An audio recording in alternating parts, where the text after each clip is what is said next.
Reasoning में जो आज है ना, देखिए सबसे इंपॉर्टेंट पुलिस की दृष्टि से, जैसे कांस्टेबल के एग्जाम हो या यूपी पुलिस के या रेलवे के, मुख्य तौर पर अगर पुलिस की बात करें हम लोग, जो पुलिस की वैकेंसी आती है उसमें कम से कम इस अध्याय से 5 प्रश्न आएंगे।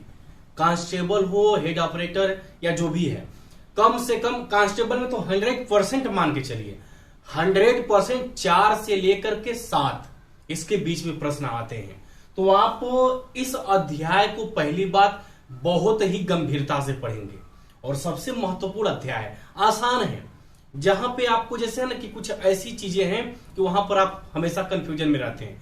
आज हर एक चीज को हम क्लियर करेंगे। आप बस मन से पढ़ते जाइएगा। जैसे ही आप क्लास को खत्म करेंगे आपको कोई भी डाउट नहीं रह जाएगा, और ना ही कभी भी यहां से आप गलती करेंगे, क्योंकि हर टाइप के जो भी प्रश्न बन सकते हैं एक अलग तरीके से लेकर के आएंगे। ठीक है ना। अब देखिए, पढ़ाने से पहले आज आपसे एक बात बोलेंगे। हम विभागीय आदमी हैं, थोड़ा सा ड्यूटी आदमी नहीं, मान लीजिए जैसे कह रहे हैं विभागीय व्यक्ति हैं। ड्यूटी हमारी जिम्मेदारी है, हमारा कर्तव्य है, तो उसे तो पूरा करना ही करना है। अब क्लास बीच में 20 दिन बंद हो, 1 महीना बंद हो, 2 महीना बंद हो, उससे हमें फर्क नहीं पड़ता। हम YouTube पर आजीवन पढ़ाते रहेंगे। ये हमारा सपना है, ये हमारी हॉबी है, इसे हम कभी ना बंद करेंगे ना छोड़ेंगे। ये कोई शौक नहीं है जिसे हम 20 दिन पढ़ा लिए और कहीं फंस गए तो छोड़ दिए। 1 महीना ड्यूटी बेगानी रहेगी, 2 महीने रहेगी, फिर अपनी होगी, फिर हम पढ़ाएंगे। तो आप कभी भी अपने दिमाग में ऐसा मत रखिएगा कि हम पढ़ाना बंद करेंगे। पढ़ाना जिंदगी भर नहीं बंद करेंगे, क्योंकि यही मेरा सपना है, पढ़ाना। ठीक है ना। तो आइए हम लोग देखते हैं। इस अध्याय की बात करें हम वेन डायग्राम की। यह अध्याय देखिए आसान है। जनरली क्या होता है कि काफी स्टूडेंट पढ़े नहीं रहते हैं, थोड़ा सा लेंदी टाइप का है, थोड़ा सा क्या है ना कि लेंदी टाइप का है। जब आप इसको पढ़े नहीं रहते हैं तो एक पेशेंस आपके अंदर नहीं रहता है। आप चीजों को जैसे आधा घंटा पढ़े, 20 मिनट पढ़े, 45 मिनट पढ़े, फिर भागने लगते हैं।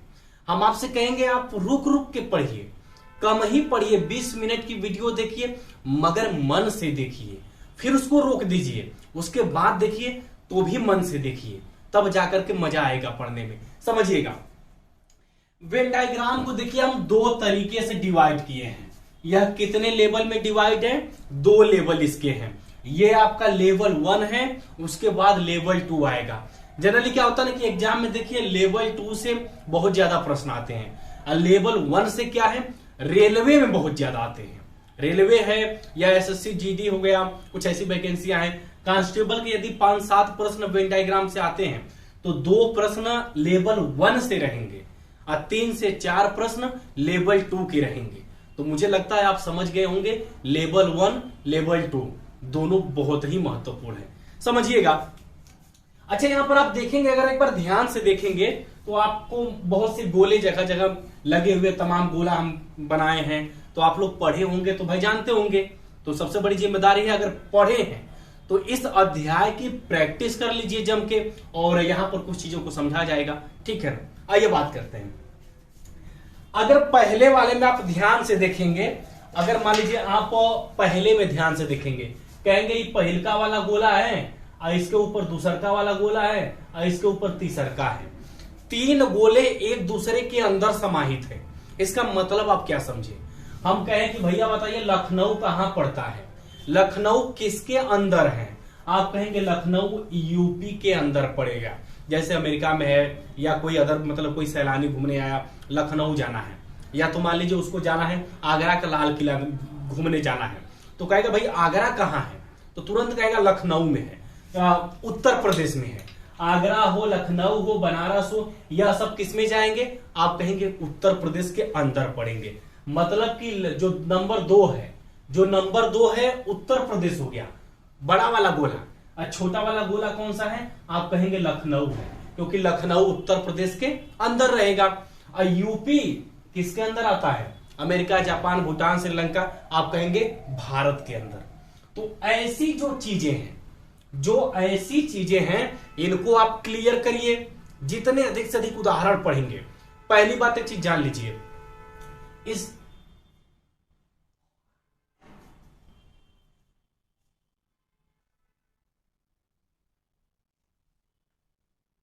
पहली बात आप जान लीजिए, देखिए इन सब प्रश्नों की जो लेवल 1 के प्रश्न हैं, इनकी कोई सीमा नहीं है, कुछ भी उठा के रख देगा।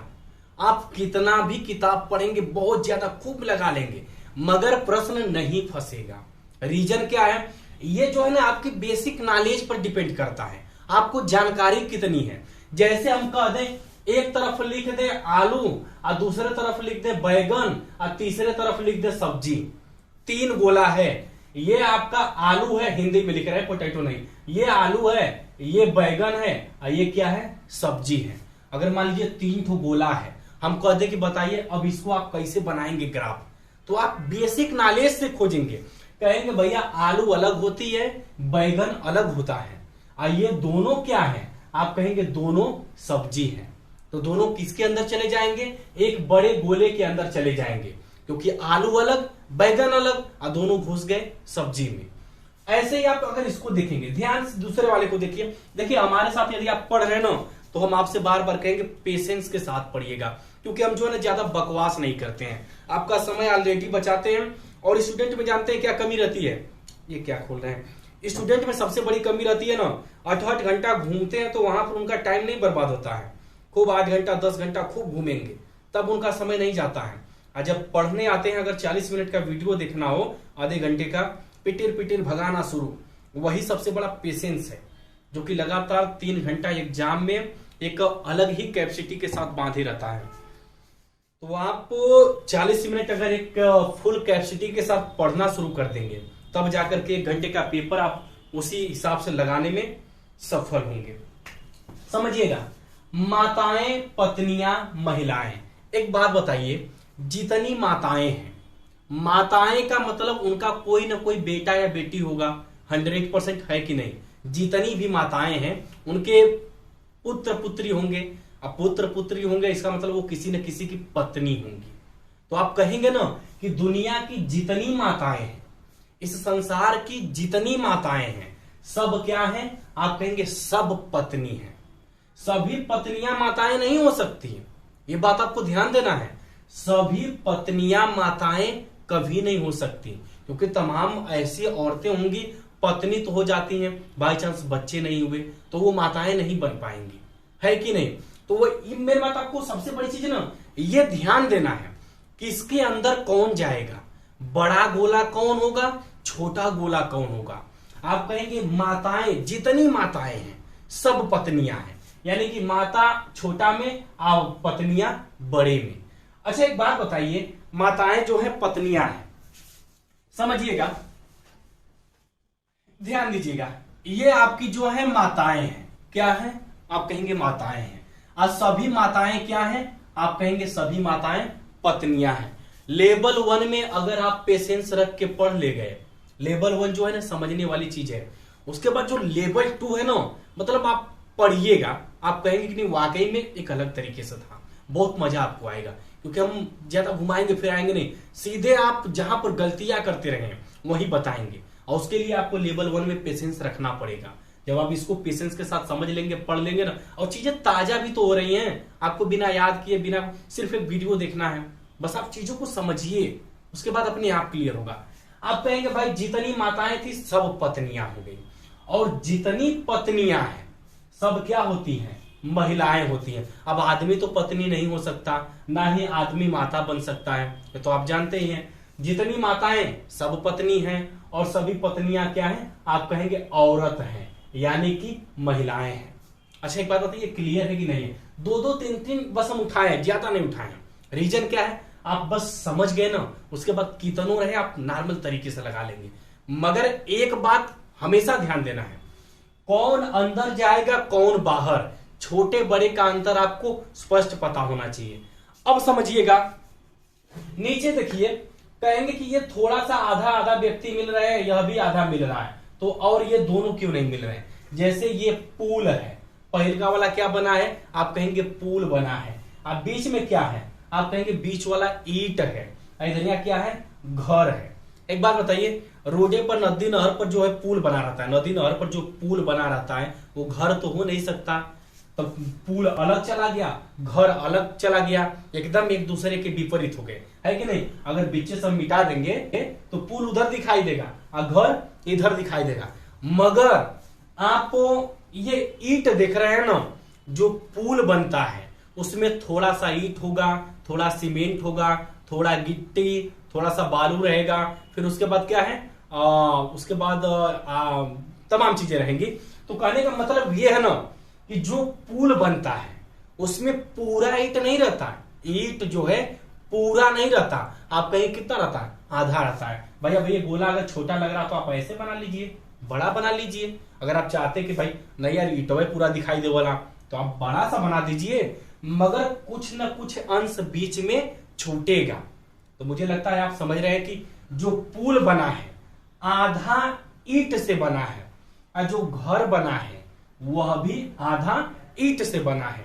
या ऐसे भी कह सकते हैं कुछ घर ईंट के बने होते हैं, कुछ घर ईंट के नहीं बने होते हैं। जैसे ये घर है तो आप कहेंगे दुनिया में कुछ ऐसे घर हैं जो ईंट के बने हैं और दुनिया में कुछ ऐसे घर हैं जो ईंट के नहीं बने हैं। आप इसको भी ऐसे ही कर सकते हैं कि कुछ पुल जो है ईंट के बने होते हैं और कुछ पुल लोहा के, एल्यूमिनियम के, इन सब चीजों के बने होते हैं, सीमेंटेड होते हैं, है कि नहीं। तो आप इस तरीके से भी मतलब पहचान सकते हैं कि दुनिया के जितने भी पुल हैं, कुछ पुल ईंट से मिलकर के बने हैं, कुछ लोहा से मिलकर के बने हैं। तो आधा मान लीजिए ईंट में चले गए और कुछ लोहा में चले गए, है कि नहीं। अब उसके बाद देखिए ये तो दो चीजें थी, ये तो मुझे लगता है आप पूरे तरीके से समझ गए, ये जो है ना क्लियर हो गया होगा। आप लिखते चलिएगा। और हाँ, प्रैक्टिस आपको जम के करना है, क्योंकि जितना बढ़िया प्रैक्टिस करेंगे ना उतना ही मतलब एक मजबूती के साथ आपको दोबारा कभी याद नहीं करना पड़ेगा। सबसे बड़ी बात ये है। दूसरे वाले में समझिएगा, आप देखेंगे कहेंगे एक गोला ये अलग है, दूसरा ये बिल्कुल अलग है, दोनों में कोई कॉम्बिनेशन नहीं है, न इसका कोई भाग इसमें मिला है और न इसका, मगर ये दोनों गोले किसके अंदर आ गए, एक बड़े वाले के अंदर। हम आपको जब रेखा गणित पढ़ा रहे थे तो कह रहे थे बहुभुज, बहुभुज जो है तीन या तीन से अधिक भुजाओं से जितनी भी बंद आकृतियां होती हैं सभी क्या होती हैं, बहुभुज होती हैं। आप कहेंगे तीन भुजाओं वाला त्रिभुज क्या है, बहुभुज है। चतुर्भुज क्या है, कहेंगे बहुभुज है। पंचभुज, षष्टभुज, सप्तभुज, अष्टभुज, जितने भी भुज हैं सब क्या है, आप कहेंगे बहुभुज है। मगर त्रिभुज और चतुर्भुज कभी एक नहीं हो सकते। क्यों, कहेंगे भाई त्रिभुज में तीन भुजा होती है और चतुर्भुज में चार भुजा होती है, तो सरासर अंतर है। इसके अंतःकोणों का योग 180 अंश, इसके अंतःकोणों का योग 360 अंश। तीन भुजा चार भुजा, कहीं से कोई इनका मेल मिलाप है, आप कहें कोनो मेले मिलाप नहीं है, इसलिए त्रिभुज अलग चतुर्भुज अलग। मगर त्रिभुज भी बहुभुज है, चतुर्भुज भी बहुभुज है। तो आप इसको मुझे लगता है समझ गए होंगे। आगे देखिए, एक तरफ दाल है दूसरे तरफ चावल है, दाल कभी चावल नहीं हो सकती, है कि नहीं। मगर ये दोनों क्या है, आप कहेंगे दाल और चावल दोनों किसके तहत आते हैं, अनाज के तहत आते हैं। अगर कोई व्यक्ति कह दिया अनाज की, थोड़ा सा अनाज लेते आना, तो आदमी क्या लाएगा, अनाज कोई मांगेगा तो सीमेंट बालू तो लाएगा नहीं। जैसे कोई भी है कह दिया कि अनाज लेते आना थोड़ा सा, तो यही ना होगा, हिताई नताई में रह रहा है या रूम लेके आप इलाहाबाद पढ़ रहे हैं या प्रयागराज कहीं भी पढ़ रहे हैं दिल्ली में, तो कह दिया कि भाई जो है अनाज लेते आना, तो आप कहेंगे थोड़ा दाल ले ले, चावल ले ले, सब्जी कुछ ऐसा, इन सब चीजों की सब्जी नहीं, ठीक है ना। तो ये आपका दाल चावल अनाज हो गया। मुझे लगता है आप इन सब चीजों को बखूबी समझ रहे हैं, बस आपको पेशेंस देखिए रखना पड़ेगा। पेशेंस रख के 20-25 मिनट देखिए और इनकी प्रैक्टिस जाकर के जम के करिएगा। फिर उसके बाद लेवल 2 जो है वहां से कंफ्यूजन दूर हो जाएगा। और ये अध्याय कंप्लीट करने के बाद ये जो आपके 5-7 प्रश्न यूपी कांस्टेबल वाले में आएंगे एकदम पूरे तरीके से कंप्लीट मिलेंगे, बस आप पेशेंस रख के समझिएगा। अच्छा एक बात बताइए, आज देखेंगे तो एक इसके अंदर है दूसरा एकदम बाहर है। आप कहेंगे भैया जितने भी बैगन होते हैं सब किस में जाएंगे, सब सब्जी में जाएंगे। जितने भी बैगन है चाहे गोरे वाले हो या काले वाले हो, सब बैगन क्या होते हैं, सब सब्जी हैं। मगर ये जो चावल है, चावल सब्जी बिल्कुल नहीं हो सकता। चावल क्या है, एक अनाज है, तो चावल बाहर चला गया अलग। और ये जितने भी बैगन थे, छोटा वाला बैगन, ये पूरे किस में चले गए, सब्जी में। भाई एक होता है भंटी होती है, एक भंटा होता है, करिया भंटा होता है और जो गोरा सा पतील सी रहती है, सफेद सी, वो भंटी रहती है। तो ये जो ऐगन बैगन है सब किस में चले गए? सब्जी में चले गए। फिर वैसे आपके नेहरू हैं, प्रधानमंत्री हैं, अब विराट कोहली हैं। अगर मान लीजिए पूछ दे कि भारत के प्रधानमंत्रियों की एक सूची बनाइए, तो उस सूची में नेहरू का नाम होगा या नहीं होगा? आप कहेंगे जो बड़ा वाला प्रधानमंत्री की सूची बनी है, जो बड़ी वाली प्रधानमंत्री की सूची बनी है, उस सूची में नेहरू का नाम भी 100% होगा, मगर विराट कोहली का नाम कब्बो नहीं होगा। विराट कोहली कौन है? आप कहेंगे खिलाड़ी हैं, भारत के प्रधानमंत्री बिल्कुल नहीं है। तो इस आधार पे अगर कोई प्रश्न है, किताब में आप प्रैक्टिस कर रहे हैं, ऐसे प्रश्न हैं, आप इनके बारे में सोचिए, इनकी प्रैक्टिस करिए बढ़िया से, तब जाकर के ये सब चीजें क्लियर होंगी। और ज्यादा से ज्यादा अगर हम लाते ना, तो जानते हैं इससे टाइम बहुत ज्यादा बर्बाद होता। हम एक दो इसलिए उठाएं कि आपका टाइम बर्बाद ना हो। यही सब चीजें रहती हैं जो प्रैक्टिस सेट ऑनलाइन लोग कराते हैं। एक प्रश्न को बताएंगे 2 मिनट पर, ये ऑनलाइन प्रैक्टिस होती है। भाई प्रैक्टिस की क्या जरूरत है? आप चैप्टर को ही बार बार पढ़िए ना, बार बार चैप्टर को क्लियर करिए, उसकी वीडियो देखिए, ताकि कोई टाइप न बचे। और वो जो एग्जाम क्रैक करते हैं ना, ज्यादा प्रैक्टिस सेट नहीं लगाते, वो सिलेबस को बार बार पढ़ेंगे, कई बार सिलेबस को पढ़ेंगे, उनको प्रैक्टिस करने की जरूरत नहीं पड़ती, अपने आप स्पीड आ जाती है। क्योंकि आप जो प्रैक्टिस में लगाएंगे वही चैप्टर में है। अगर आप चैप्टर से क्लियर कर लिए, प्रैक्टिस की कोई जरूरत नहीं है, स्पीड अपने आप आ जाती है। समझिएगा। अब ये देखिए नीचे वाला नीचे वाले को ध्यान से देखिए, नीचे वाला गोला क्या है? आप कहेंगे एक छोटा गोला बना है और वो जो है बड़े वाले के अंदर है, मगर इसके जो थोड़े से अंश हैं, थोड़ा सा अंश इसका भी बाहर वाले में गया है, और ये तो भाई जैबे करेगा ऑलरेडी। तो ऐसा कौन सा हो सकता है? आप कहेंगे शिक्षक और शिक्षित। क्या है? शिक्षक और शिक्षित।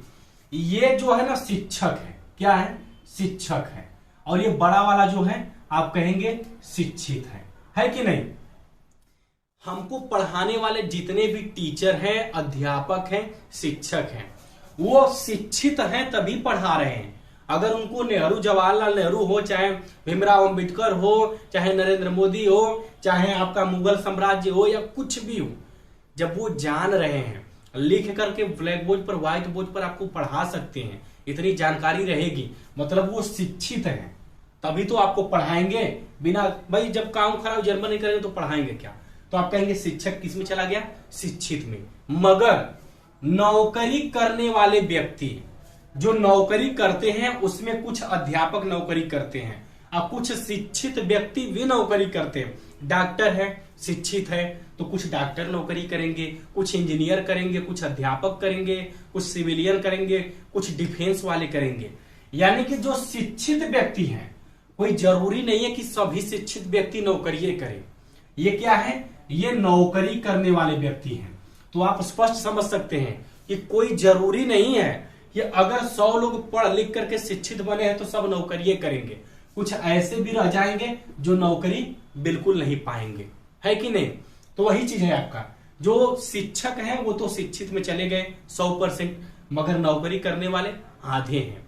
कुछ शिक्षक नौकरी करेंगे, कुछ नहीं कर पाएंगे, हो सकता है नॉर्मल तरीके से घर बैठ के प्राइवेट पढ़ाएं, नौकरी उनको न मिल पाए, नॉर्मल तरीके से ऐसे ही पढ़ा रहे हो, फ्री ऑफ कास्ट हो या गुरुकुल हो, कुछ ऐसा भी हो सकता है कि नहीं?